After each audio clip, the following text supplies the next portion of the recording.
आप सब लोग बैठ जाएं।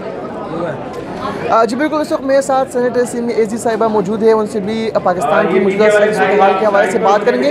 मैडम ज़रा मुझे बताइएगा, पंजाब में क्या कुछ हो रहा है? वज़ीर आला पंजाब क्या कर रहे हैं? इमरान खान साहब क्या कर रहे हैं? मेरा ख्याल था आप मुझे टेररिज्म के बारे में पूछेंगे। पंजाब में तो जी मुज़ाहिका खेज़ कोई सिचुएशन है, हमारे नंबर पूरे हैं और जो वज़ीर दाखिला हैं वो वहाँ बैठे हुए होते हैं। आपने देखा है कल वो पूरे दिन वहीं रहे हैं, असेंबली में बैठे रहे हैं और पीछे से डायरेक्शंस देते रहेंगे ये करो वो करो। उनको तो आपने देखा है कि जो पीटीआई है, पीपीपी है, उसके सिर्फ 2 नुमाइंदे थे कल वहाँ पे और वो कह रहे हैं कि जी नहीं ये लोग इनके पास नंबर पूरे नहीं है, हमारे पूरे हैं।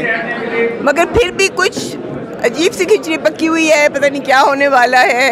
अब वो 11 तारीख का इंतज़ार है और उसके बाद देखें इंशाअल्लाह क्या होता है। मगर ये जो इलेक्शन कमीशन है ना, इन्होंने जो आज देखा आपने क्या किया है, इन्होंने अरेस्ट वारंट्स जारी कर दिए इमरान खान के, असद उमर के, फवाद चौधरी के। कहाँ तक जाएंगे ये? मगर खैर वो बेल ले लेंगे वो और बात है।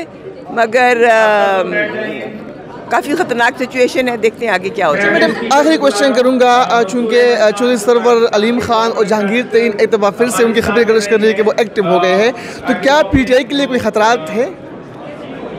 पीटीआई के लिए तो कोई ख़तरात नहीं है जी। एक्टिव होंगे तो अच्छी तरह एक्टिव होंगे और मुल्क के लिए काम करेंगे, ऐसी तो कोई बात नहीं है जी। पीटीआई भी मुल्क के लिए काम कर रही है, वो भी कर रहे हैं, तो आगे देखें क्या होता है। Thank you so much ma'am. Senator साहिबा हमारे साहब मौजूद थी और उनका ये कहना था कि अगर पंजाब में एक मरतबा फिर से जहांगीर तरीन, अलीम खान और चौधरी सरवर एक्टिव हो गए हैं तो उससे पाकिस्तान तहरीक इंसाफ को कोई ख़तरा नहीं है, मुल्क के लिए वो काम करेंगे, वो खुशाइन बात है जी।